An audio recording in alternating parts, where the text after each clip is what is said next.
अस्सलाम वालेकुम नाज़रीन, मैं हूं डॉक्टर सादिया मोइन, प्रोग्राम सेहत ज़िंदगी में आपके साथ।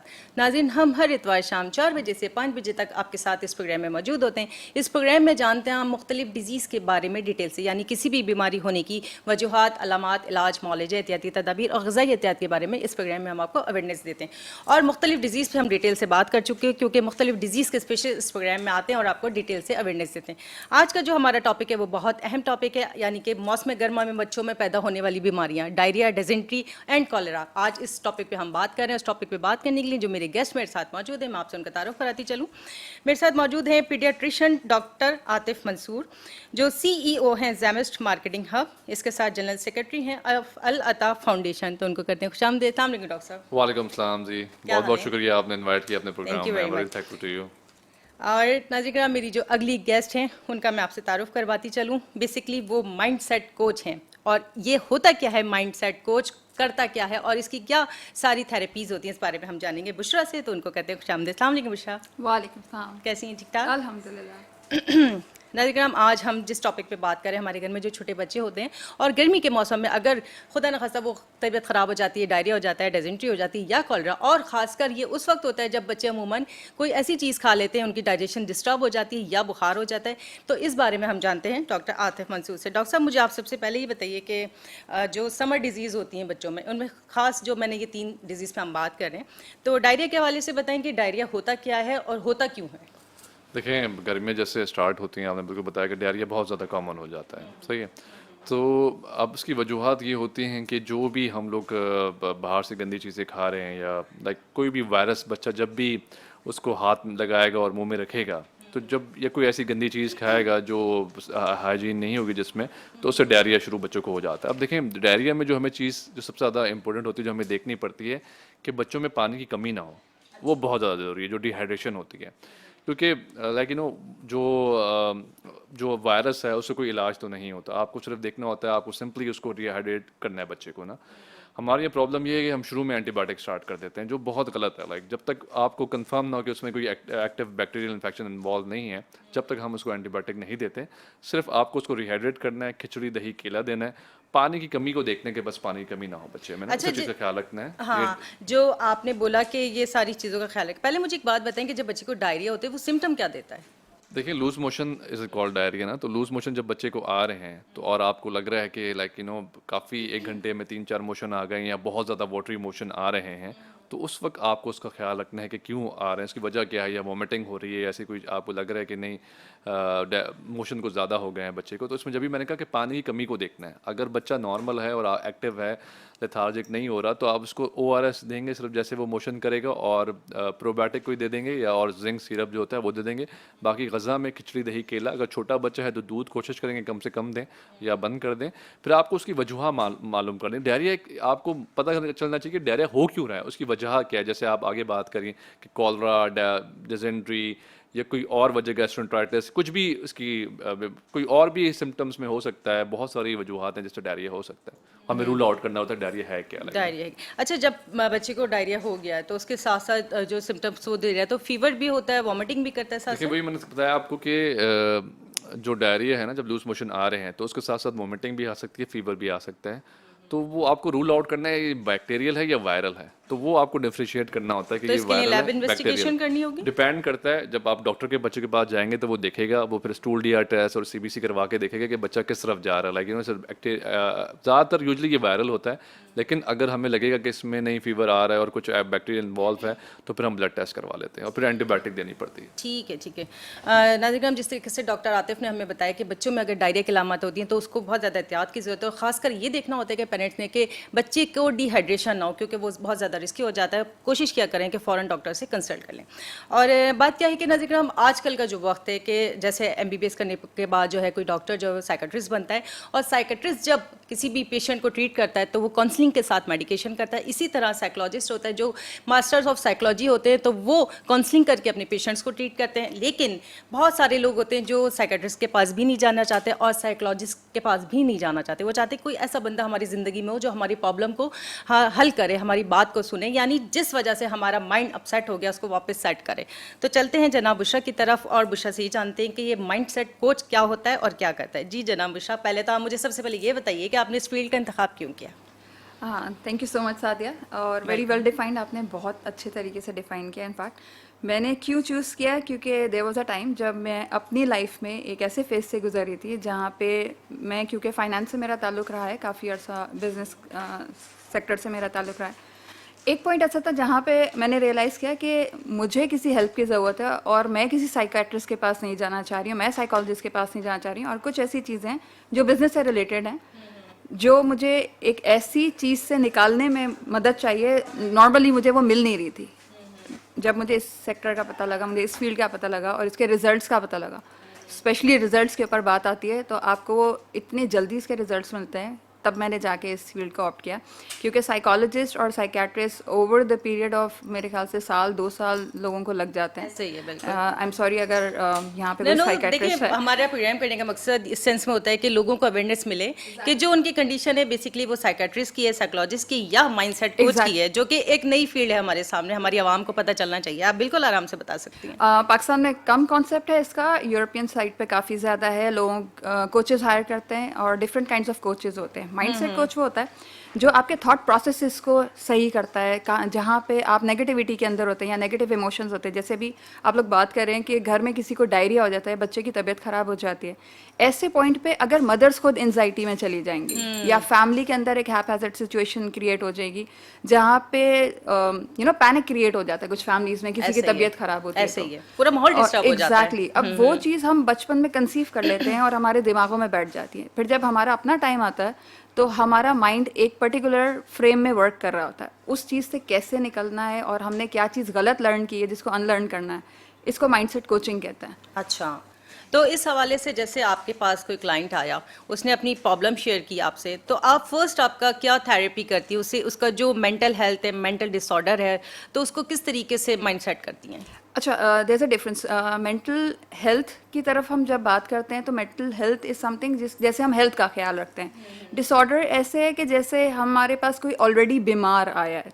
साइकोलॉजिस्ट मेंटल हेल्थ डिसऑर्डर्स को डील करते हैं, हम लोग डिसऑर्डर्स में नहीं डील करते हैं। हम लोग लाइफस्टाइल्स के ऊपर बात करते हैं, हम उस चीज़ के ऊपर बात करते हैं जो आपको हेल्दी रखेगी। वो मतलब तरीके। कि जो लाइफ को डिस्टर्ब करने का कॉज बन रहा है, आप उसको खत्म करते हैं। एग्जैक्टली ऐसा ही अच्छा, है। अच्छा। और जो पिछला आपके ऊपर अफेक्ट हो चुका है उसको रिलीज करने के लिए। सो न्यूरो लिंग्विस्टिक प्रोग्रामिंग एक अलग चीज़ है, इसके साथ टाइमलाइन थेरेपी एक अलग चीज़ है। Timeline therapy is a kind of therapy जो आपके चाइल्डहुड ट्रॉमास पे भी काम करते हैं, आपकी लाइफ के जितने ट्रॉमास हैं उनके ऊपर काम करते हैं और उनको रिलीज करने में हेल्प करती है। ठीक है, ठीक है नाज़रीन, ये हमारे सुनने में एक नया जो टॉपिक है माइंडसेट कोच। बेसिकली होता क्या कि हम ज़िंदगी की ऐसे सिचुएशंस में आ जाते हैं बाज़ औक़ात, चाहे वो हमारी बिज़नेस के हवाले से हो, हेल्थ के हवाले से हो, या सोशल हो, या फिज़िकल हो, या फिर हमारी कुछ ऐसे प्रॉब्लम्स होते हैं कि जो हम दूसरों से डिस्कस नहीं करना चाहते, तो हम चाहते हैं कि हम उसको इस तरीके से डिस्कस करें, कोई ऐसा शख्स हो जिससे अपनी प्रॉब्लम डिस्कस करें, वो उसका हल करे। तो ये माइंडसेट कोच का काम है। तो अगर खुदा न खास्ता आप भी इस सिचुएशन से गुजर रहे हो तो आप माइंडसेट कोच से रब्ता कर सकते हैं। अब चलते हैं डॉक्टर आतिफ की तरफ। डॉक्टर आतिफ, मुझे एक बात बताइए कि आप चाइल्ड स्पेशलिस्ट हैं, तो कितने साल की उम्र तक के बच्चे जो है आप देखते हैं? देखिए, बच्चे जो पैदा होता है जब से हम लोग फॉलो कर रहे होते हैं, और 14 साल 15 साल तक देख सकते हैं आप। अच्छा, बच्चे 14 साल 15 साल 14 साल तक, मतलब किसी भी किस्म की डिजीज होती है वो सारी आप देख ज़ाहिर लेते बात है। देखिए, आपका होता है कि अब तो बहुत सब स्पेशलिटीज़ भी आ गई हैं, तो देन यू डिसाइड कि आपको कहाँ भेजना है। अगर आप सबसे पहले रूल आउट कर लेते हैं कि क्या प्रॉब्लम है, उसके बाद इफ़ यू नो इट कि यार आपको सेकंड ओपिनियन लेना है, किसी के पास रेफ़र करना है, देन यू रेफ़र इट। जैसे पीड्स कार्डियोलॉजी की अब डिपार्टमेंट है, पीड्स न्यूरो है, पीड्स गैस्ट्रो है, तो इस लाइक फर्दर अब डिवीजन होती जा रही है, और बड़ी अच्छी बात है कि बहुत अवेयरनेस आ गई लोगों में और बहुत ज़्यादा चीज़ें अब बेहतर हो रही हैं। अच्छा डॉक्टर साहब, आपने भी कहा था कि हमें बच्चे को खासकर ये ख्याल रखना है कि डिहाइड्रेशन ना हो, तो स्किन से अगर पेरेंट्स खुद देखना चाहें तो आप मुझे बताएं कि कैमरामैन आप जरा इसको प्लीज दिखाएं कि हम स्किन का पता चले। हाँ जी। देखिए, मैं आप बताना चाहूँ थोड़ा सा, इसके सिम्टम्स होते हैं डिहाइड्रेशन के, आप कैसे चेक कर सकते हैं। सबसे पहले अगर कोई बच्चा डिहाइड्रेटेड है तो उसका यूरिन आउटपुट कम हो जाता है या ख़त्म हो जाएगा, बिल्कुल ये बहुत कम हो जाएगा, सही है। तो ये is a sign of dehydration. फिर आपकी जब बच्चा रो रहा होता है तो उसकी आंखों में आंसू नहीं होते, और जब वो पानी पी रहा होता है तो बहुत प्यासे की तरह पानी पी रहा होगा लाइक, और या पी नहीं रहा होगा ना। फिर स्किन ट्रिगर टेस्ट आता है, वो जो हम देखते हैं, और बच्चा वैसे लेथार्जिक हुआ हुआ होता है। जब आपको ऐसा लग रहा है कि बच्चा थोड़ा सा एक्टिव नहीं है, तो मेरी रिक्वेस्ट है पेरेंट्स से कि जाके डॉक्टर को दिखाएं और बच्चों के डॉक्टर को जाके दिखाएं, ताकि वो रूल आउट करे क्योंकि डिहाइड्रेशन बहुत ज़्यादा ख़तरनाक चीज़ होती है, सही ना, वो बच्चे की जानलेवा भी हो सकती है। तो आप इसको जैसे आपको लगता है कि नहीं ये 1 घंटे में बहुत ज़्यादा मोशंस आ गई हैं, बहुत बड़े मोशन आ गया है, छोटा बच्चा है, तो अपने डॉक्टर के पास जाएं, उससे सेल्फ मेडिकेशन पे ना जाएं, उसको दफ़ा दिखा दें, जैसा वो कहेगा आपको पूरा एक्सप्लेन करेगा और आपको समझाएगा कि क्या करना होता है। अच्छा डॉक्टर साहब, मुझे एक बात बताएं कि कैसी कंडीशन हो जाती है डायरिया में जो बच्चे को हॉस्पिटलाइज करना पड़ता है? जब भी मैंने कहा ना कि इसमें जो अगर डिहाइड्रेशन के साइन आ गए हैं और खुदा न खास्ता और भी ज़्यादा चीज़ें, क्योंकि जब डिहाइड्रेशन ज़्यादा हो जाती है तो फिर वो और चीज़ों में भी अफेक्ट होना शुरू कर देती है। आपको लग रहा है कि बच्चा वॉमिटिंग नहीं रुक रही, ज़्यादा वॉमिटिंग हो गई है और बहुत ज़्यादा पानी की कमी, इसका आपको लग रहा है कि बिल्कुल यूरिन आउटपुट नहीं है, डिहाइड्रेटेड हुआ हुआ है, लेथार्जिक हुआ हुआ है, तो ज़रूर अपने डॉक्टर के पास फ़ौरन लेके जाएं। और क्योंकि कंडीशन ऐसी है कि बच्चा कुछ खा नहीं रहा है, तो फिर सारी नहीं, मेडिसिन वो कैसे जब भी दी मैंने जाए? कहा कि आपको देखना पड़ता है ना बच्चे को कि क्या है, मेडिसिन मैंने आपको बताया इसमें नहीं होती। अगर वायरल है तो देन आपको सिर्फ ORS पिलाना है और आपको सिर्फ जिंक देना है और प्रोबायोटिक देना है और खिचड़ी दही केला देना है।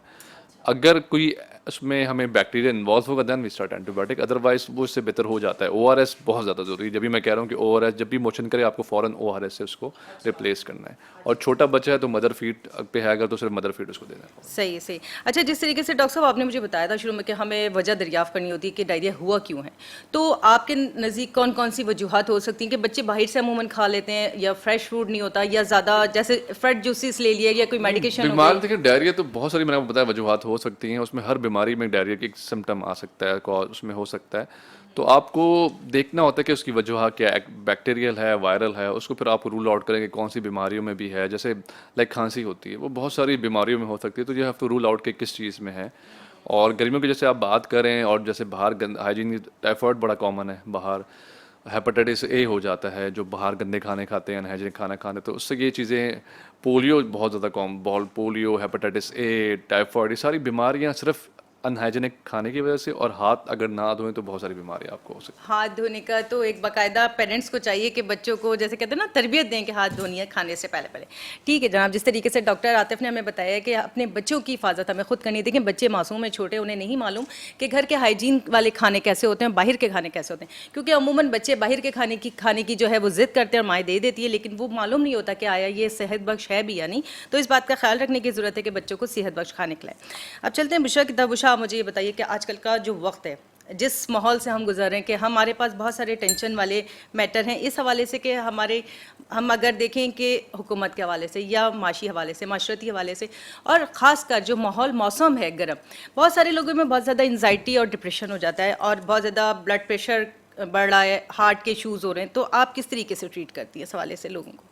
सर ये सारी की सारी कंडीशंस जो हैं ये फियर से लिंक्ड अप होती हैं, क्योंकि जब इंसान को एंजाइटी होती है तो उसको अंडरलाइन कहीं ना कहीं कोई फियर होते हैं और उनको एड्रेस करते हैं हम, उनकी प्रॉपर इंटरवेंशंस होती हैं। इसके अलावा और बहुत सारी इंटरवेंशंस होती है जो अगर हम नॉर्मल ह्यूमंस पे अप्लाई करें तो उनके डे टू डे चैलेंजेस और इनके ओवरऑल चैलेंजेस, जिस तरह अभी आपने बात की पाकिस्तान की सिचुएशन को लेके या करंट चैलेंजेस को लेके, अगर हम इन्फ्लेशन को ले लें करंट चैलेंज, तो बहुत सारे लोगों को जो इस वक्त प्रॉब्लम है, महंगाई है, उसकी वजह से एंजाइटी ट्रिगर हो रही है, आगे क्या होगा, बच्चों के स्कूलों की फीसें, ब्ला ब्ला, बहुत सारे इश्यूज़ हैं जिसकी वजह से ब्लड प्रेशर्स या हार्ट इश्यूज़ होते हैं। जब आप इन चीज़ों को एड्रेस कर लेते हैं तो आपका नॉर्मल हो जाता है जो ब्लड प्रेशर है या हार्ट के इश्यूज जिस स्ट्रेस की वजह से क्रिएट हो रहे हैं। एक्चुअली आपको उस स्ट्रेस को, उस फियर को जो ट्रिगर है आपका, उसको एड्रेस करना ज़्यादा ज़रूरी है। At the same time I would suggest कि मैं क्योंकि बिजनेस साइड पे भी हूँ, इसलिए मैं अपनी कोचिंग्स के अंदर आपके अर्निंग स्किल्स को कैसे एनहेंस करना है उसको ज़रूर इनकॉर्पोरेट करती हूँ। मोस्ट ऑफ द टाइम्स इंसान को पता नहीं होता उसके स्किल सेट्स क्या हैं, उसकी कैपेबिलिटीज़ क्या हैं, और वो एक ऐसे सर्कल के अंदर सोल्यूशन ढूंढ रहा होता है जो सर्कल के अंदर सोल्यूशन होता नहीं है, एक्चुअली सोल्यूशन कहीं और होता है। So there are particular strategies to work towards that, और जिसके तरीके से हम बात करते हैं क्लाइंट से या जिस तरीके से हम उसको ले के गुजरते हैं चीज़ों से, इवेंचुअली उसका थॉट प्रोसेस रन होता है। क्योंकि असल चीज़ होती है सोच। अगर आपकी सोच एक सही तरीके से नहीं चल रही है तो it's very hard for a person कि वो सॉल्यूशन की तरफ जा सके या कोई नतीजा निकाल सके। जैसे यानी कि लोगों की जो थॉट्स हैं उसमें पॉजिटिविटी को भी आप इन्हेंस करती है, उसके टैलेंट को भी, तो इस हवाले से किस तरीके से लोगों से बातचीत करती है? देखें, असल चीज़ ये होती है कि हमें आइडिया नहीं होता एज ए पर्सन, हम नेगेटिव लूप के अंदर फॉल किए हुए होते हैं और हम उसी नेगेटिव प्रोसेस में चल रहे होते हैं। जैसे मैंने बात की कि क्योंकि हम अपनी फैमिली से या अपने इन्वायरमेंट से बहुत कुछ सीख चुके होते हैं, तो फर्स्ट स्टेप होता है कि हमने ये रिकग्नाइज करना है कि हमने गलत क्या सीखा हुआ और क्या चीज़ काम नहीं कर रही है, उसको अनलर्न करवाता। अनलर्न करवाने के बाद फिर कुछ ग्रजेस होते हैं, कुछ चीज़ें होती हैं जो इंसान के अपने अंदर होती है, कुछ खौफ होते हैं, कुछ गुस्से होते हैं, कुछ डिप्रेशंस होते हैं, उनके ऊपर काम होता है। और फिर जब एक स्टेज आती है जब आपका इमोशनल बैगेज रिमूव हो जाता है, उसके बाद फिर फर्दर ग्रोथ के ऊपर काम होता है, जब इंसान एक्चुअली अपनी पर्सनालिटी पे वापस आ जाता है। क्योंकि हम में से बहुत सारे लोग वो हैं नहीं जो वो एक्चुअली हैं, हम वो हैं जो उनके माँ बाप ने चाहा, उनके इन्वायरमेंट ने चाहा, उनके स्पाउसेस ने, हस्बैंड वाइफ ने कहा अच्छा ये कर लो, ऐसे कर लो, तो हालात से समझौता जिसको आप कहते हैं, वो करते करते करते असल पर्सनालिटी दब जाती है। अच्छा अच्छा, तो इस हवाले से फिर आप उसको थेरेपी करती हैं। ठीक है ठीक है। नाज़रीन करम, प्रोग्राम सेहत ज़िंदगी में एक छोटा सा ब्रेक है, मिलते हैं ब्रेक के बाद। वेलकम बैक नाज़रीन, हम आपके साथ मौजूद है प्रोग्राम सेहत ज़िंदगी में, और आज हमारे साथ मौजूद हैं पीडियाट्रिशियन डॉक्टर आतिफ मंसूर और इसके साथ बुशरा जो कि माइंड सेट कोच हैं। और ये हमारे लिए बड़ी अहम बातें हैं कि हमें मुख्तलिफ ऐसे मौके में डॉक्टर से जब हम रब्ता नहीं करना चाहते तो माइंड सेट कोच से आप रब्ता करें, वो आपके प्रॉब्लम्स को हल करेगा। अच्छा बुशरा, मैं आपकी तरफ आती हूँ, एक बात मेरे जहन में आई इसी बातों से कि हम बहुत सारी जो हमारे अंदर हमारी प्रॉपर्टीज़ होती हैं कि एक पर्सनल होती है जो बंदा सिर्फ वो जानता है या अल्लाह जानता है, ठीक है ना, क्योंकि हमारा बिहेवियर सबके साथ अलग होता है, पेरेंट्स के साथ अलग है, फ्रेंड्स के साथ अलग है, और हमारे जैसे इन लॉज के साथ अलग है, और बहन भाइयों के साथ अलग होते हैं। तो ये चीज़ क्या होती है जो इंसान इसमें भी डिस्टर्ब हो जाता है, तो फिर उसके एथिक्स एंड बिहेवियर ख़राब हो जाता है?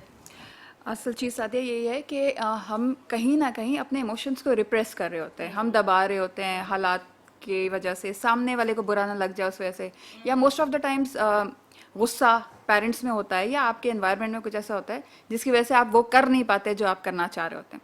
जब इमोशन सप्रेस होते हैं तो एक पॉइंट आता है कि आपके बिहेवियर में उसका रिफ्लेक्शन आना शुरू हो जाता है। जब बिहेवियर में वो रिफ्लेक्ट करते हैं तो आपकी पर्सनालिटी डैमेज होना शुरू होती है, क्योंकि आपका बिहेवियर आपकी पर्सनालिटी, आपका कैरेक्टर फॉर्म कर रहा है। और एक चीज़ को जब आप सप्रेस करेंगे ना, उसको दबाएंगे दबाएंगे, तो एक पॉइंट आएगा या तो वो वॉल्केनो की तरह फट जाएगा या फिर वो किसी और तरफ प्रेशर चला जाएगा। So most of the times ऐसा होता है कि लोग फिर अनहेल्दी हैबिट्स में चले जाते हैं, या तो गैम्बलिंग में, एडिक्शन में, या बहुत सारी ऐसी माशरती बुराइयां हैं जिसके अंदर लोग इन्वॉल्व इसलिए होते हैं क्योंकि जहाँ पे वो चीज़ सही करना चाह रहे हैं वहाँ तो ठीक होती नहीं है, तो फिर वो अपने आप को यानी कि आपके बात से ये नतीजा भी एक्स किया जा सकता है, अगर कोई किसी माशरती बुराई में चला जाता है तो बजाय उसके कि उसको बुरा कहा जाए, उसका प्रॉब्लम सुने कि वो किस तरफ और क्यों गया है। सही है। हम लोग फर्स्ट टर्म ये यूज करते हैं कि एडिक्शन की अगर हम बात करें, addiction is not the great way problem. जड़ एडिक्शन नहीं है, जड़ कोई और है। एक होता है क्लाइंट आपके पास आता है एक अपनी प्रॉब्लम लेके, उसको हम प्राइमरी प्रॉब्लम कहते हैं, और एक होती है जो उसकी एक्चुअल प्रॉब्लम होती है। वो प्रॉब्लम कभी नहीं आपके पास लेके आएगा, वो आपके पास कोई और प्रॉब्लम लेके आएगा। ये हम उसमें से निकालते हैं कि एक्चुअल प्रॉब्लम है क्या, जिसकी वजह से गड़बड़ शुरू। एग्जैक्टली। ठीक है जनाब। नाज़रीन करम, हम आज जो समर डिजीज़ पे बात करें, खासकर बच्चों के हवाले से, उसमें डेजेंट्री है, डायरिया है और कॉलरा है। तो अब डेजेंट्री पे बात करते हैं डॉक्टर आतिफ मंसूर से कि ये क्या है, क्यों होती है और ये किस तरीके से इसको क्योर किया जाता है। डॉक्टर साहब, डेजेंट्री का मर्ज क्या होता है और इसकी क्या वजूहत होती देखिए, है? डेजेंट्री यही है कि जैसे आपने बताया कि इसको इसमें जब उसमें स्टूल जब कोई पास करते हैं उसमें ब्लड आ जाता है या म्यूकस आ जाता है, सही है। डेजेंट्री, उसमें क्रैम्प्स भी आते हैं, मोशन भी होते हैं सारे। तो ये एक अलामात है जिसमें आपको जब आप डॉक्टर के पास जाएंगे, उन्हें बताएंगे या आप टेस्ट वगैरह कराएंगे स्टूल लिया, तो उसमें चीज़ें आ जाती हैं, तो उसमें फिर then you have to give antibiotic. और इसमें भी यही है, अगर डेजेंट्री किसी को हुई हुई है तो आपको देखना है कि ब्लड जो पास करे म्यूकस आ रहा है, तो आपको उसका ख्याल रखना होता है, और इधर एंटीबायोटिक का रोल आ जाता है। हमारे यहाँ प्रॉब्लम ये होती है कि लोग डायरिया में ही, जैसे कोई डायरिया एक दो मोशन आए और आप ये एंटीबायोटिक स्टार्ट कर देते हैं, इसमें you have to need start the antibiotic. और इसके कॉजेज़ होते हैं जो डिफरेंट होते हैं, तो उस हिसाब से आपको एंटीबायोटिक इसमें स्टार्ट करनी होती है। इसमें जो शिगेला है, क्या वजह से डेजेंट्री है, कौन सा इसमें बैक्टीरिया इन्वॉल्व हुआ है, तो आपको रूल आउट करना पड़ता है कि क्या है। ठीक है। अच्छा डॉक्टर साहब, ये जो डेजेंट्री का मर्ज है, तो आपने जिस तरीके से बैक्टीरिया की बात की, बैक्टीरिया, पैरासाइट्स या फिर डिफरेंट खाने की खराबी, जो भी जाहिर सी बात है डाइजेशन डिस्टर्ब हो रहा है, तो ये मतलब किसी भी उम्र में हो जाता है या खाली सिर्फ छोटे बच्चों में ज़्यादा? कोई मसला, जब भी आप कोई गलत खाना खाएंगे, कोई बाहर से गंदी चीज़ खाएंगे या कोई ऐसी चीज़ होगी जिसमें इन्फेक्शन इन्वॉल्व हुआ होगा, तो उससे ये किसी को भी हो सकता है। लाइक जो अच्छा। बाहर के खाना जब भी हम अवॉइड करते हैं और पेरेंट्स को बताते हैं कि आप अवॉइड करें, घर का खाना दें। देखिए घर का खाना आपके सामने बन रहा है, और आजकल जब आप चीज़ें देखेंगे टीवी पे कि हर चीज़ में लाइक बहुत बुरे हालात हैं। आप देखें जाके जब वो छापे मारते हैं तो क्या क्या चीज़ें जी निकलती जी हैं ना, जी। वो बच्चों के लिए स्पेशली, क्योंकि बच्चे छोटे होते हैं तो उनके लिए बहुत ज़्यादा खतरे वाली बात हो जाती है। तो कोशिश करें कि घर का खाना दें, और जितनी हो सकती है हम एहतियात करें, हाथ ज़रूर धुलाएं बच्चे के, पानी जो उबला हुआ पिलाएं। ये चीज़ों का बहुत ख्याल रखना होता है बच्चों में ना, कि क्या आप उनको दे रहे हैं, क्योंकि बाहर के जो भी, जैसे अभी बर्फ़ आ रही है, बर्फ़ नीचे गिर जाती है, लोग उसका आप देखें कभी बाहर जाएं तो बर्फ़ जिस इंस्ट्रूमेंट से वो तोड़ रहे होते हैं वो। तोड़े। मैं देखा था, जो मैं बार बार कहता हूँ कि मेरे सामने वो उसने रोड पे गिराई थी, तो वो जब रोड पे गिरेगी और वो जब वो जूस में डालेगा तो फिर वो आप पियेंगे तो फिर तो बहुत सारी चीज़ें आपको जी जी। होंगी। फिर जो लोग तो हैं वो हाथ नहीं बच्चे धोते, बड़े भी बीमार हो जो जाएंगे। ठेले वाले हैं वो हाथ नहीं धोते, जब उसके जरासीम आपके उसमें खाने पे जा रहे हैं, वो आप खा रहे हो, तो उसमें बहुत सारी सबसे बीमारी बड़ा बच्चों को हो प्रॉब्लम सकती है। हाइजीन है कि बहुत सारी बीमारी, और सबसे ज़्यादा देखें जो चीज़ हीट हो जाती है, चले उसमें तो इतना नहीं होता, लेकिन जो आप साथ चटनी खा रहे हैं, समोसे आप खा रहे हैं, साथ चटनी जो होती है उसमें कौन सा पानी मिला हुआ है, क्या चीज़ें मिली हुई हैं, तो वो ज़्यादा खतरे वाली होती है। तो ऐसे बहुत आप बाहर की चीज़ें हैं जो आप जितना बच्चों में अवॉइड करा सकते हैं कराएं, और आजकल घर में हेल्दी चीज़ें खिलाएं बच्चों को हम लोग। और मैं कहता हूँ आजकल तो वैक्सीनेशन, फूड डिलीवरी सिस्टम चला हुआ है ना, बस इधर कॉल करो ये घर पे सबसे खाना आ बड़ी गया। प्रॉब्लम। तो बस अब वो नहीं मालूम कहाँ से और देखिए ये कैसा आया है। बच्चों के लिए बहुत सारी चीज़ें ऐसी हैं जो बहुत नुकसानदेह हैं, जो आगे जाके बहुत प्रॉब्लम्स करती हैं। आप और पेरेंट्स ये के लिए एडवाइस करें, मैं देखिए कहना पेरेंट्स चाहती हूँ को जो ताकि मैं उनको एक पता चीज़ चले। जो बहुत ज़्यादा समझाता हूँ कि सबसे पहले हमारे हर पेरेंट्स परेशान होता है कि हमारे बच्चे कमज़ोर हैं, सही है। तो उनके लिए मैं एक फार्मूला वेट का बताता हूँ, जो मैं आपके प्रोग्राम में भी बताया था कि जब बच्चे का अगर according to age weight normal है तो उसमें परेशान होने वाली बात नहीं है। अगर वेट कम है, चलें आप डॉक्टर से डिस्कस करें, वो आपको पूरा उसका डाइट प्लान बना के देगा। तो एक साल पे 10 kg अगर आप याद रख लें वेट एक एवरेज, तो 2 साल पे आप उसको 2-2 प्लस करते जाएं। जैसे एक साल पे 10 kg तो 2 साल पे 12, 3 साल पे 14, 4 साल पे 16, ऐसे आप 10 साल तक वेट निकाल सकते हैं। तो उसमें इट कि यार हमारा बच्चा किस तरफ जा रहा है। देखें बच्चे को आप दें हेल्दी चीज़ें, आप उसको फ्रूट्स दें, आप उसको वेजिटेबल्स दें, और सारे फ्रूट्स दें। हम लोग कहते हैं जब आप विनिंग स्टार्ट करें उसके बाद जब बच्चा थोड़ा सा बड़ा हो, आप सब्जियां ज़रूर टेस्ट कराएं उसको। हमारी प्रॉब्लम ये, हम सब्जियां टेस्ट ही नहीं कराते, और जब बच्चे बड़े हो जाते हैं, जब खाना सब्जी पकती है तो कोई खाता नहीं घर में, फिर ये फास्ट फूड्स आ रहे होते हैं। तो आपको ना शुरू से बच्चों को ट्रेन करना है, और मैं सब पेरेंट्स को समझा रहा होता हूँ कि साथ बैठ के खाना खिलाना है पूरा। जैसे घर पुराने पहले वक्तों में साथ एक खाने का टाइम होता था तो आप खाना खिलाते थे, जब भी आप बच्चों को साथ बैठ के खाना खिलाएं। बड़ा मुश्किल है, लोग आजकल मोबाइल लगा लेते हैं बच्चे जब खाना खाते हैं, जी मोबाइल वो ये तो कार्टून चल मस्ट रहे हो होते गया हैं, लेकिन मदर्स के वो लिए। इतना नुकसानदेह बच्चों के लिए मोबाइल फ़ोन इतना नुकसानदेह, जो उसमें कार्टून जा रहे हैं और वो जो बच्चे देख रहे हैं, बच्चों में आगे हमें बहुत प्रॉब्लम्स आ रही ये हैं, एथिक्स मेंटल बिहेवियर प्रॉब्लम्स आ पे रही बच्चों का हैं, क्या असर पड़ेगा इस तरीके से, इस हवाले बहुत से मुझे ज़्यादा बताएं। प्रॉब्लम्स आ रही हैं। बुशरा भी बैठी हुई हैं साथ, ये भी आपको बताएंगे कि बहुत ज़्यादा इसमें प्रॉब्लम्स आ रही हैं। बच्चे स्पीच डिले बहुत हो रही है, स्पीच डिले बच्चों में बहुत आ रही हैं, क्योंकि देखें छोटे जो बच्चे होते हैं 3 साल तक उनका ब्रेन बनता है, ब्रेन डेवलप हो रहा होता है। तो आपको उस वक्त बच्चे को, आप एक कोरा कागज़ है बच्चा ना, आप उस पर जो लिखते जाएँ वो छपता जाएगा। तो उस वक्त आपको मेहनत करनी है पेरेंट्स को। उस वक्त बच्चे को जितना ख्याल आप दे सकते हैं, जितनी चीज़ें सिखा सकते हैं, जितनी आप उसको एक्सपोजर दे सकते हैं मिट्टी का, जितने सेंसेस आप दे सकते हैं, जितनी चीज़ें आप उसको खिला सकते हैं, आप उसको खिलाएं, ताकि वो उसको यूज टू हो डेवलप। अगर आप उसको मोबाइल फ़ोन लगा देंगे और मोबाइल वो देखता रहेगा, तो मोबाइल की दुनिया ऐसी है, जो चीज़ें चल रही होती हैं उसको लगता है ये तो बहुत आसान दुनिया है, हर चीज़ ऐसे ही मिल जानी है। लेकिन जब वो रियल लाइफ में आएगा तो उसको बहुत नुकसान होता है, उसको बहुत प्रॉब्लम्स आती हैं, स्पीड डिले हो जाती है, बच्चे देर से बोलते हैं, वो परेशान होते हैं। सो देखिए ऐसे बहुत सारे गेम्स भी हैं जिससे बच्चों को बहुत नुकसान आ रहा था। वो ओरिजिनल गन लेके लोगों को मारना शुरू हो गए थे। तो ये देखें अच्छा। बच्चे के जहन पे असर पड़ता है। तो आप कोशिश करें आप बच्चों को हेल्दी फूड खिलाएं, और आप साथ बैठ के खिलाएं, बच्चे को टाइम दें, उसकी बात समझें। उसको ऐसे स्कूल गोइंग बच्चे हैं, उनको क्या प्रॉब्लम्स हैं, क्या इश्यूज़ हैं, सारे आप डिस्कस करें, और हेल्दी फूड खिलाएं, वेजिटेबल ज़रूर खिलाएं, फ्रूट ज़रूर खिलाएं, जूसेस पे ना जाएं। कोशिश करें कि आप उनको, और वो जो अपना क्या नाम है उसका, हेल्दी फूड दें, सारी चीज़ें ना, ये आप इनको बच्चों को अच्छा, खिलाएं। फ्रूट्स जैसे आपने वैक्सीनेशन ज़रूर दें, वैक्सीनेशन हाँ ज़रूर लगाएं, वैक्सीनेशन के हवाले से वैक्सीनेशन बताएं। ज़रूर लगाएं अम्मा जो ना सारी। 6-6 महीने लेट कर देती हैं। देखें सारी, जैसे अब हम बात करें, देखिए अभी आप डेजेंट्री कॉलरा की बात कर रही हैं, ऐसे रोटा वायरस भी एक डिजीज़ होती थी। तो अल्लाह का शुक्र है उसकी वैक्सीनेशन जब से स्टार्ट हुई है, छोटे बच्चों में हम देते हैं, जिसके डोजेस हैं 6 महीने से पहले पहले, तो उससे काफ़ी हमने कवर किया। ऐसे टाइफाइड की वैक्सीनेशन है, हेपेटाइटिस ए की वैक्सीनेशन है, पोलियो की जो चल रही होती है हमेशा वैक्सीनेशन चल रही होती है। तो आप हम कोशिश करें पोलियो हमारे मुल्क से ख़त्म हो जाए। तो जितनी नमूने की वैक्सीनेशन है, सारी वैक्सीनेशन है, बच्चों को ज़रूर सारी वैक्सीनेशन लगाएं ताकि वो बीमारियों से आगे एहतियात करें। अभी खसरा बहुत कॉमन हो जाती है, मीजल्स बहुत ज़्यादा, चिकन कॉमन है। पॉक्स बहुत ज़्यादा फैल लेकिन रही है अगर वो आजकल, लगी हुई होगी वैक्सीन, अगर किसी के बच्चे को होएगा भी तो उसको इतना ज़्यादा इफेक्ट इतना नहीं करेगा, सीवियर नहीं होगा। कॉम्प्लिकेशन में नहीं जाएगा उसके।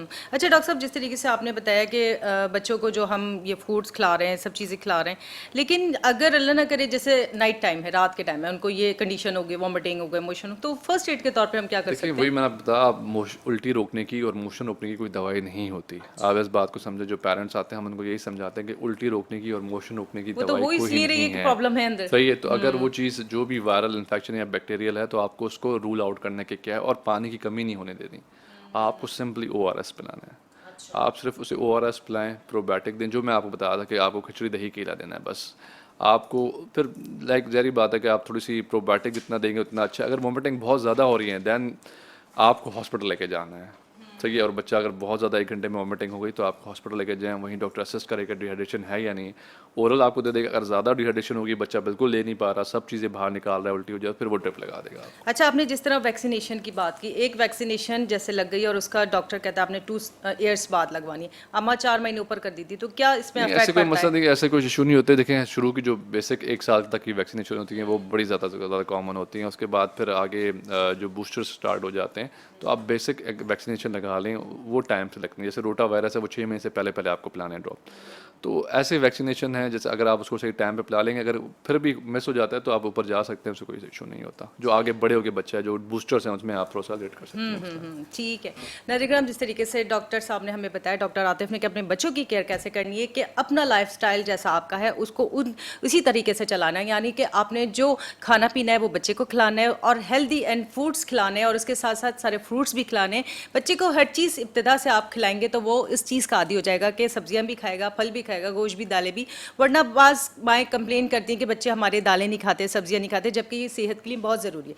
और सबसे बड़ी बात, कवानीन कुदरत पर अमल करें। रात बनाई अल्लाह ने सोने के लिए, उस वक्त सोया करें, क्योंकि जो हमारे हेल्दी जो सेल्स नए बंदे सेल्स की प्रोडक्शन होती है वो रात के अंधेरे में होती है। भले आप दिन भर सोते रहे तो, लेकिन वो आपकी सेहत नहीं बनती जो कि कवानीन कुदरत पर अमल करने से होती है। इसी हवाले से मुशा के पास चलते कि मुशा के बहुत सारे ऐसे लोग होते हैं जो रात भर जागते हैं, नींद पूरी नहीं होती, सारा दिन सोएंगे, फिर उनका जो है जैसे कहते हैं ना, सर भी हैवी हो रहा है, तबीयत भी गिरी गिरी हो रही है, मूड भी ख़राब है, तो ऐसे लोगों के लिए क्या एडवाइस करेंगे आप? बेसिकली लाइफस्टाइल चेंजेस ऑब्वियसली, क्योंकि लाइफस्टाइल ही हमारे ख़राब हैं जिसकी वजह से ये इश्यूज क्रिएट होते हैं। सबसे पहले तो ऐसे लोगों से पूछेंगे वो ऐसा क्यों कर रहे हैं, क्या उनको अपनी हेल्थ से ज़्यादा वो चीज़ प्रायोरिटाइज अगर किसी चीज़ को कर रहे हैं तो क्यों कर रहे हैं।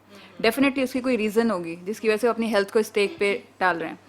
So that needs to be addressed. और उसके अलावा अगर वाकई कोई ऐसा जेन्युइन रीज़न है तो फिर उनका रेस्ट और ओवरऑल हेल्थ को रीस्टोर करने का मैकेनिज़्म, कि फिर वो अपना रेस्ट किस टाइम पे ले रहे हैं, क्योंकि ब्रेन जो है वो आपका न्यूरोट्रांसमीटर्स पे चल रहा होता है ना। तो अगर आपके ब्रेन को कुछ सर्टेन टाइप ऑफ न्यूरोट्रांसमीटर्स नहीं मिल रहे हैं, वो नहीं जनरेट हो रहे, तो आपकी तबीयत चिड़चिड़ी रहेगी। लेकिन अगर आप रात को जाग रहे हैं और आप दिन में उतना रेस्ट ले रहे हैं, या आप वो पर्टिकुलर चीज़ें कर रहे हैं जो बेसिक आपकी नीड्स हैं, जो ह्यूमन नीड्स हैं, साइकोलॉजिकल भी और फिजिकल भी, then a person can operate in a good manner. फिर वो रीस्टेट हो जाती है वो चीज़, लेकिन ये फॉर लाइफ नहीं चल सकती, for a shorter period of time. जैसे बच्चों के पेपर्स होते हैं यूनिवर्सिटीज़ में, काफ़ी स्ट्रेसेस होते हैं बच्चों पे, वो रात को जागते हैं, वो पढ़ते हैं, लेकिन पेपर एक पर्टिकुलर टाइम स्पैन के लिए होता है, उसके बाद उस चीज़ को रुकना है। लेकिन अगर कोई लॉन्गर रन में इस चीज़ को लेके जा रहा है, फॉर श्योर उसके हेल्थ इस इश्यूज हवाले से आजकल लोग हैबिचुअल नहीं हो गए, रात में जो है सोने के लिए जब रूम की लाइट ऑफ होती है मोबाइल पे लगे हुए होते हैं। उस हवाले से मैंने ये देखा कि हमारा जो नींद का एक पीरियड होता है वो बड़ा पीक पे होता है, और अगर उसको ज़बरदस्ती मोबाइल देखें या कुछ पढ़ें तो वो टाइम गुजर जाता है, फिर वो तबीयत नहीं रहती कि इंसान को नींद है। तो उस हवाले से हमें क्या एडवाइस करेंगी, क्या करना चाहिए? ह्यूमन नेचर है, हम जो चीज़ देखते हैं वो सीखते हैं। और अभी मैं आपके प्रोग्राम में बैठी हूँ, मैं यहाँ से बहुत सारी चीज़ें देख के सीख के जाऊँगी। इसी तरीके से हम जो बात कर रहे हैं, लोग सुन रहे हैं, हमें देखेंगे तो वो सीखेंगे। हमने अपने इन्वायरमेंट से ये चीज़ सीख ली है कि रात को सोने से पहले मोबाइल चेक करना है, और ये हर कपल कर रहा होता है। ये चार्ज पे भी तो लगाना होता है। एग्जैक्टली चार्ज पे लगाने से पहले हम सारे जो है वो मैसेज चेक करते हैं, और सुबह उठते साथ first thing in the morning हम मोबाइल चेक करते हैं। बिल्कुल ऐसे। वेयरएज मैं अपने क्लाइंट्स को भी ये बात बोलती हूँ, और मैं अपने सेशंस में भी यही बात करती हूँ कि सुबह उठते साथ ही कोर्टिसोल लेवल्स बहुत हाई होते हैं। मोबाइल उठते साथ ही अगर आप उठाएंगे और उसमें कोई ऐसी चीज़ है जो आपको अच्छी नहीं लगी, उसका impact through out the day आपके ऊपर रहेगा, क्योंकि वो ट्रिगर करता है और आपको अनकॉन्शियस माइंड में आपको पता नहीं है कि मुझे क्या चीज़ ट्रिगर करी, लेकिन वो उसका इम्पैक्ट आएगा आपके बिहेवियर में ओवरऑल। तो इन चीज़ों को मॉनिटर करना बहुत ज़रूरी है कि आप अपने डोपामीन्स कहाँ से ले रहे हैं, कैसे ले रहे हैं। आप मोबाइल से ले रहे हैं अच्छा फील करने के लिए, या आप फैमिली टाइम अच्छा एंजॉय कर रहे हैं तो आपको डोपामीन वहाँ से भी मिलेगा। ये चीज़ें एड्रेस करना और इनके ऊपर बात करना बहुत ज़रूरी है, क्योंकि नॉर्मली लोगों को पता नहीं है कि वही चीज़ वो हेल्दी वे में भी ले सकते हैं। वही अच्छी फीलिंग, वही इंजॉयमेंट, वही मी टाइम आप बुक पढ़ के भी कर सकते हैं। और पहले ज़मानों में ऐसा ही होता था, पहले ज़माने में फ़ोन्स नहीं होते बिल्कुल, थे, बिल्कुल। ह्यूमन इंटरेक्शन कम होता जा रहा है, ह्यूमन बॉन्ड कम होता जा रहा है। उसकी रीजंस यही हैं, हम अनहेल्दी वेज में चले गए। अच्छा, जिस तरीके से आपने मॉर्निंग टाइम की बात की कि हमें कोई ऐसी न्यूज़ मिल जाए, कोई ऐसी चीज़ मिल जाए जो मूड को ख़राब कर देती है, लेकिन अभी आपकी बात से मुझे एक बात ध्यान में, जे अक्सर जब हम सो के उठते कोई ऐसा ख्वाब हमने देख लिया होता है जो कि मतलब अच्छा नहीं लगता हमें देखने में, कि वो कोई सैड चीज़ थी या कोई ऐसी चीज़ थी, तो वो उसका इफेक्ट सारा दिन हमारे मूड पर रहता है। इसी हवाले से मेरे ख्याल से आपने बात की ये वाली। एक तो हम जब सो के उठते हैं तो ख्वाब तो हमारे अनकॉन्शियस माइंड की ही थॉट्स होते हैं जो जनरेट हो रहे होते हैं। लेकिन जब हम वैसे भी नॉर्मल एक ह्यूमन बीइंग सो के उठता है तो उसके कोर्टिसोल लेवल्स वैसे ही हाई होते हैं। ये नेचुरल है ह्यूमन बॉडी के अंदर कि नेचुरली जब आप सो के उठते हैं तो आपके कोर्टिसोल लेवल्स हाई होते हैं। It takes time. इसलिए अगर हम रिलीजन की बात करें तो सुबह उठते नमाज का हुक्म है, तो जब आपका फिजियोलॉजी शिफ्ट आता है तो आपका साइकोलॉजिकल शिफ्ट आता है। तो उसके लिए ज़रूरी है आप उठ के थोड़ी मूवमेंट करें, थोड़ी एक्सरसाइज करें या थोड़ा चल फिर लें, उसके बाद आप फ़ोन उठाएं ताकि कोई भी चीज़ आपको ज़्यादा ना लगे। ठीक है, ठीक है। ज़ैकराम, ये जो हमारे गेस्ट होते हैं इनका टाइम बहुत कीमती हो रहा है और हमारी कोशिश होती है कि हम इस थोड़े से टाइम में आपको बहुत ज़्यादा अवेयरनेस दें ताकि आप लोगों को ये मालूम चले कि कौन सी डिजीज़ से किस तरह बचना है, किस तरीके से क्योर होगा और किस तरीके से दूसरों को बचाना है। और बहुत सारे ऐसे टॉपिक्स होते हैं जो हम मेडिकल से रिलेटेड बात करते हैं ताकि वो लोगों की सेहत के लिए कारआमद हो। प्रोग्राम सेहत ज़िंदगी में एक छोटा सा ब्रेक के मिलते हैं, ब्रेक के बाद। वेलकम बैक नाज़रीन, हम आपके साथ मौजूद है प्रोग्राम सेहत ज़िंदगी में और आज बच्चों की डिजीज़ के हवाले से बात कर रहे हैं और साथ साथ हमारे साथ मौजूद हैं बुशरा जो कि माइंड सेट कोच हैं और मुख्तलिफ डिजीज़ पे हम अगर डॉक्टर से कंसल्ट नहीं करना चाहते तो बुशरा मौजूद हैं और इनसे आप रब्ता भी कर सकते हैं, इनसे मिल भी सकते हैं। ये आपके प्रॉब्लम्स को सॉल्व करेंगी, क्योंकि बाज़ औक़ात ऐसा होता है कि जब हम साइकेट्रिस्ट के पास जाते हैं तो वो मेडिकेशन ज़रूर देता है काउंसलिंग के साथ, तो बहुत सारे लोग उस चीज़ से अवॉइड करते हैं। तो इस हवाले से बुशरा का बड़ा अहम किरदार है कि अगर कोई तकलीफ में आ जाता है तो उसकी तकलीफ को कैसे कम किया जाए। अच्छा बुशरा, मुझे आप ये बताइए कि आपके पास जब क्लाइंट आता है वो अपनी कंडीशन के हिसाब से जैसे कहना हेल्पलेस भी है, होपलेस भी है, तो आपको किस तरीके से उसको उसकी सारी चीज़ें मेंटेन करती हैं, किस तरीके से उससे बातें सुनती हैं? Very interesting question Sadia. Reason भी कि नॉर्मली जब थेरेपिस्ट के पास क्लाइंट जाता है तो वो होपलेस होता है, वेरस जब कोच के पास क्लाइंट आता है तो वो सिर्फ हेल्पलेस फील कर रहा होता है, होपलेस नहीं फील करता। क्योंकि कोचिंग एक ऐसा मैकेनिज्म है जहां हमारा फर्स्ट रूल ये है कि आपको अपनी लाइफ चेंज करनी है तो आप हमारे पास आएंगे, अगर if you don't want to do it आप मत आएं। अच्छा, वी आर हैप्पी कि आप अपनी लाइफ की उस नेगेटिविटी में रहें and we are fine with it. उसकी रीज़न ये कि एक इंसान अगर अपने लिए खुद कुछ नहीं करना चाह रहा, आप उसको कोई दवाई दे देंगे, आप उसको कुछ भी कह देंगे, उसने उस चीज़ को अप्लाई नहीं करना। और जब अप्लाई नहीं करना तो it's just a wastage of time, उस क्लाइंट का भी और आपका भी और सब लोगों का। इसलिए फर्स्ट रूल ये है कि आप उस इंसान से स्ट्रेट कट ये पूछें कि if you want to do something about your life and your problems, फिर आप आएँ। वो आता ही फिर उम्मीद के साथ है कि अगर मैं जा रहा हूँ तो मैं अपनी लाइफ चेंज करने ही जा रहा हूँ। So hope is the first step, then comes the intervention. क्योंकि मोटिवेशन होगी कुछ करने की तो ही आपके किए हुए जो आपकी एडवाइसेस हैं वो उसके काम आएगी। अच्छा, एक बात बताएं, जैसे आपके पास एक बार क्लाइंट आ गया, सेकंडली मतलब कितने विजिट करवाती हैं या आपको लगता है कि 2-4 विजिट में सेट हो जाएगा, क्या करती हैं, क्या तरीके का? मिनिमम 12 सेशंस रिकमेंड करते हैं हम, और वीक में एक सेशन डिपेंड करता है। और अगर क्लाइंट मेरे कुछ इंटरनेशनल क्लाइंट्स ऐसे हैं जो चाहते हैं उससे भी अर्ली उनके रिजल्ट्स आ जाएं, तो फिर हम मेक श्योर करते हैं कि हम वीक के 2 सेशंस कर लें और जल्दी इसको वाइंड अप कर लें, रैप अप कर लें। रिजल्ट्स क्लाइंट के अपने ऊपर ही होते हैं, जितनी उसकी कोऑपरेशन होती है उतने फास्ट रिजल्ट्स आते हैं और इसके बहुत लाइफ लॉन्ग रिजल्ट्स होते हैं। अच्छा अच्छा, चलें, चूँकि आप भी एक लेडी है, मैं भी एक लेडी हूँ, बहुत सारी ख़वातीन में बहुत इस हवाले से भी मसाइल होते हैं कि उनका अगर कॉम्प्लेक्शन डार्क है, उनकी बहुत ज़्यादा फिटनेस अच्छी नहीं है, या खुदा न खास्ता शादी के इशूज़ में कि रिश्ता नहीं हो रहा है, शादी नहीं हो रही, लड़कियाँ बड़ी डिप्रेशन में चली जाती हैं। आप क्या एडवाइस करती है इस हवाले से? बेसिकली वही बात है कि हर चीज़ इनग्रेन की जाती है, इंस्टॉल की जाती है। अगर आपके एनवायरनमेंट में आपके आसपास कोई ऐसा इंसान है, मोस्ट प्रोबेबली मैंने देखा है मदर्स जो हैं वो ज़्यादा इंस्टॉल कर रही होती हैं बच्चियों के दिमागों में, कि तुम फेयर एंड लवली लगा लो और इस किस्म की बातें, या आपके इन्वायरमेंट में वो रिश्ते वाली खवातीन, इस किस्म का सेटअप अगर आपके पास है तो फिर कहीं ना कहीं वो चीज़ इंसान के दिमाग के अंदर डाली गई है। अब अगर दिमाग के अंदर आपकी फिजिकल एक अपीयरेंस होनी चाहिए, एक स्पेसिफिक एक कलर आपका होना चाहिए, तो आपको लगेगा कि आप अच्छे हैं। एक थ्रेशोल्ड बना दिया गया, एक बेंचमार्क बना दिया गया, लो सेल्फ एस्टीम के इश्यूज जनरेट होते हैं उससे। हमारे माशरे में ऐसा नहीं कर दिया गया कि कलर फेयर है, कॉम्प्लेक्शन फेयर है तो बंदा खूबसूरत होगा, जबकि ऐसा नहीं है। एग्जैक्टली बिल्कुल ऐसा ही है। और ये लो सेल्फ एस्टीम क्रिएट होती है जिसकी वजह से फिर लोग उसके पीछे जाते हैं, और एक के पीछे दूसरा, दूसरे के पीछे तीसरा। ये कांस्टेंट इंडस्ट्री जो है आपकी एस्थेटिक्स को आप देख लें, ये इंडस्ट्री चल रही इसी के ऊपर है, लो सेल्फ एस्टीम। इसको बड़ा ख्याल रखना पड़ेगा। जैसे बिल्कुल आप ऐसे ही बात है। करेंगे जो छोटे बच्चे होते हैं, या जैसे छोटी बेटियां किसी की होती हैं, तो वो पहले से ही बच्चे को इतना कर तुम काली हो लगी वो पहले से उसको क्रीम लगा रहे हैं, डॉक्टर से पूछ रहे हैं कौन कौन सी क्रीम चाहिए। तो इससे आप उस बच्चे का कॉन्फिडेंस शुरू से ही ख़राब करेंगे कि उससे कोई उससे कोई प्रॉब्लम है।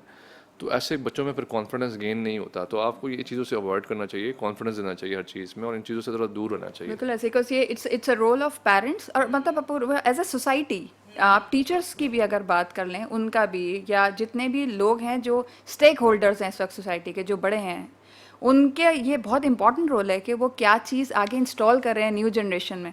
और जिनको ऑलरेडी ये इंस्टॉल कर दिया गया, for them I would suggest कि डू टेक माइंडसेट कोचिंग्स, क्योंकि आपकी सेल्फ एस्टीम का रीइंस्टेट होना बहुत ज़रूरी है।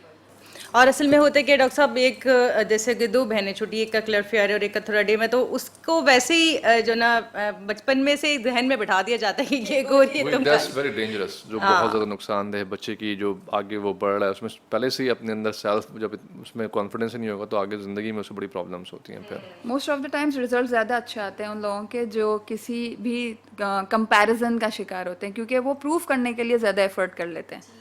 ठीक है।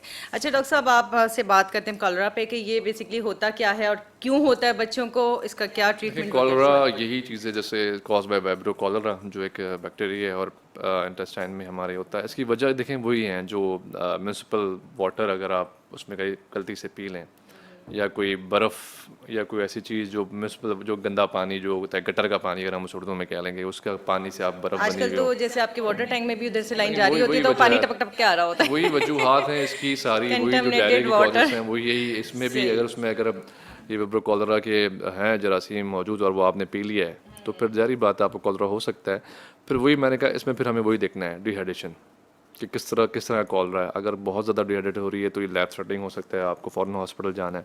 इसकी एक थोड़े से अलामात हमें पता चल जाता है कि इसमें राइस वाटर स्टूल होते हैं, जो चावलों का हम कहते हैं ना पानी, तो इसमें आपको फ़ौरन आपको डिहाइड्रेट करना है। अगर बहुत ज़्यादा मोशन आ रहे, ORS वही सेम चीज़ है, लेकिन डायरिया को आपको कैसे ट्रीट करना है वही मैकेनिज्म एक्शन होता है कि पहले ORS देखें, अगर बेहतर नहीं हो रहा है और जैसे इस तरह के सिम्टम्स आ रहे हैं फिर एंटीबायोटिक, और ज़्यादा मोशंस आ रहे हैं, ज़्यादा आपको वोमिटिंग हो रही है तो आपको फ़ौरन ड्रिप करनी है, डिहाइड्रेट करना है। तो इसमें भी सेम आपको देखना है कि बच्चे में अगर बड़े में किसी में भी हो सकता है, अगर ज़्यादा उसको आपको लग रहा है कि लेथार्जिक हो रहा है बहुत ज़्यादा और कुछ ले नहीं पा रहा, बहुत ज़्यादा मोशंस आ गए हैं, राइस वाटर स्टूल, तो फ़ौरन एंटीबायोटिक और डिहाइड्रेशन इसको फ़ौरन देनी ज़रूरी है। अच्छा डॉक्टर साहब, जो आपने इस सारी चीज़ों को बताया, डाइट का बताया, वैसी वॉमिटिंग करे जा रहा है बच्चा और मोशन कर रहा है, तो उसको डाइट फिर कैसे देंगे? देखिए भी मैं आपको बता रहा हूँ कि ORS आपको देना है ना।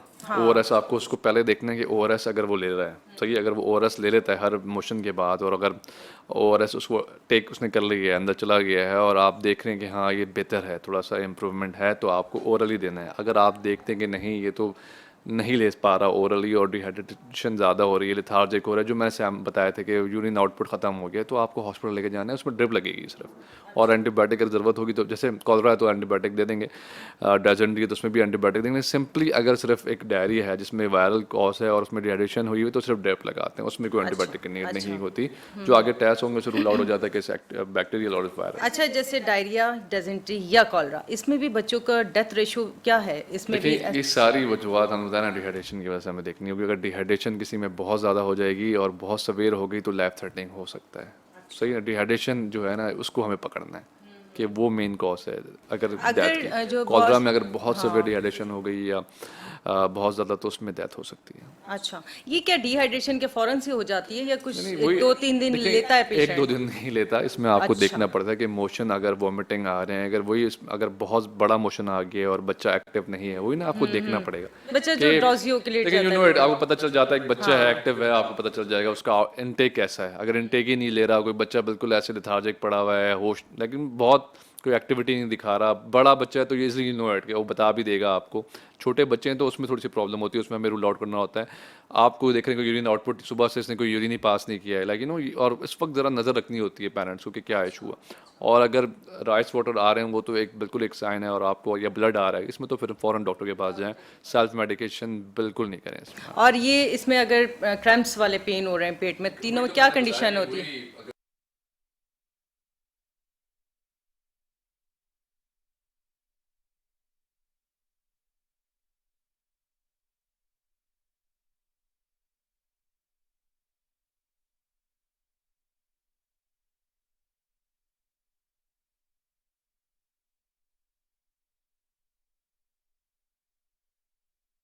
अच्छा, जब ये सेट हो गई है बच्चे की तबीयत और मतलब 3-4-5 दिन का जो टाइम होता है वो निकल गया, तो डाइट नॉर्मल पे आने के लिए कितना? बिल्कुल नॉर्मल डाइट पे आ जाएं, नॉर्मल डाइट दें बच्चे को, हम मना थोड़ी कर रहे हैं, बस हम कह रहे हैं शुरू में आपको खिचड़ी दही केला, क्योंकि वैसे ही उसको मोशन आ रहे हैं और वोमिट कर रहा है, तो उसमें आप ज़रा ये चीज़ें दें, ये ज़्यादा अच्छी होती हैं। प्रोबायोटिक्स गुड फॉर गट, और लाइक केला उसमें पोटेशियम होता है, तो ये बहुत चीज़ें होती हैं, और खिचड़ी बहुत अच्छी चीज़ होती है, तो इसमें ये डायरिया में इसकी ट्रीट बड़ा हेल्प आउट करती है। अच्छा डॉक्टर साहब, मुझे एक बात बताइए, जो हम बच्चों को अमूमन सॉफ्ट डाइट्स दे रहे होते हैं, वो आजकल मदर्स का एक बड़ा रुझान है कि वो स्पैगेटी बनाती हैं और बच्चों को खिला ये तो देती हैं। डेंजरस है, देखें स्पैगेटी नूडल्स इस पे तो डेंजरस चीज़ें हैं। ये तो मैंने आपको पहले ही कहा कि आपको इस तरह का फूड देना ही नहीं है, और बहुत सारे जैसे फ्रोज़न आइटम्स हैं हमारे पास, ये तो आपको बच्चे को देने ही नहीं है। मैं शुरू से आप बता रहा हूँ कि आपको फ्रूट देने हैं, मैं आपको जूसेस पे भी नहीं जा रहा, मैं कहता हूँ फ्रेश फ्रूट आप ताकि उसको फाइबर दें। भी जाए बच्चे में साथ। फ्रेश आप उसको वेजिटेबल्स दें, और उसको देखें मीट भी दें, उसको आप कहते हैं उसको बीफ भी दें, आप उसको चिकन भी दें, आप उसको हर चीज़ दें, क्योंकि बच्चा छोटा है, उसको आपको हर चीज़ देनी है। सिर्फ आपको बचाना है किससे? ये जो चीनी है ये बहुत नुकसानदेह है उस बच्चे के लिए, सही है ना? आप जो ये फ्रोज़न चीज़ें हैं ये बच्चे के लिए नुकसानदेह हैं। फ्रोज़न जूस, आप जो जितने डिफरेंट डब्बे के जूस आ रहे हैं वो नुकसानदेह चीज़ें, इससे आप बचाएं। और ये जो नूडल्स स्पैगेटी, इससे आप चीज़ें बचाएं, आप उसको फ्रेश चीज़ों पे लेके आएं, अपने सामने बनाएं, खुद बनाएं और बच्चे को खिलाएं। ठीक है, ठीक है। नाज़रीन करम, हमारे प्रोग्राम का टाइम तकरीबन ख़त्म हो चुका है। आप दोनों से मैसेजेस चाहूँगी आप देना चाहेंगे। अब आप अपनी फील्ड के हवाले से, डॉक्टर साहब आप भी। मैं बस यही कहना चाहूँगी कि हर इंसान का एक मकसद है इस दुनिया में आने का, उस मकसद को पहचानें और उस रेस में ना लगें जिसमें आपको लगा दिया गया है। तो अपने आप को पहचानें, अपना मकसद पहचानें। ठीक है डॉक्टर साहब, आप क्या कहते बस मेरा ये सबको मैसेज है कि देखें, हम अपने बच्चों का ख्याल करें, वो एक नेमत अल्लाह ताला की तरफ से आपको मिले हुए हैं, और बहुत सारे लोगों के बच्चे नहीं होते, तो वो बड़े उनकी क्या लाइफ होती है, और आपकी अल्लाह ताला ने आपको नेमत दी हुई है, तो उनकी तरबियत अच्छी करें, उनको टाइम दें, उनको हेल्दी फूड दें। Like I know it's very difficult कि आजकल हर कोई बिजी है, तो आपको बच्चों को टाइम देना है। हैं? डॉक्टर साहब, खाना बनाने में 1 घंटा लगता है बिल्कुल मुश्किल वही से। मैं बता रहा हूँ, Fresh, देखें बहुत सारी हाँ। ऐप इस वजह से चल रही हैं कि मदर्स खाना नहीं बना रही, तो आपको वो टाइम देना है, वो बच्चे के लिए ज़रूरी है। आप उसको हेल्दी फूड दें, अपने साथ बैठ के खाना खिलाएं, उससे समझें, उससे बातें करें, वैक्सीनेशन ज़रूर लगाएं जो free of cost government provide कर रही है आपको, ताकि बच्चे की हेल्दी लाइफ होगी। जैसे आप उसको ग्रो करेंगे आगे जाके, वैसे ही वो आपको मिलेगा। ठीक है, ठीक है जनाब, आप दोनों की आमद का बहुत शुक्रिया। नाज़रीन, प्रोग्राम सेहत ज़िंदगी का टाइम तकरीबन ख़त्म हो गया, और जिस तरीके से डॉक्टर आतिफ मंसूर ने और बुशरा ने हमें बहुत सारी टिप्स दी अपनी हेल्दी लाइफ करने के लिए, और साथ साथ डॉक्टर आतिफ ने जो बताया कि अल्लाह ताला ने जो औलाद की नेमत अता की है, इसकी अच्छी तरबियत कीजिए, दीन के हवाले से भी, दुनिया के हवाले से भी, तालीम के हवाले से भी, और सेहत के हवाले से भी, क्योंकि अल्लाह ताला की जो दी हुई नेमत है, आप इसकी अच्छी तरबियत करेंगी तो ये सदका जारिया है। प्रोग्राम सेहत ज़िंदगी से अपनी मेज़बान डॉक्टर सादिया मोइन को इजाज़त दीजिए। अल्लाह ने चाहा ज़िंदगी रही, फिर मुलाकात होगी। अल्लाह हाफ़िज़।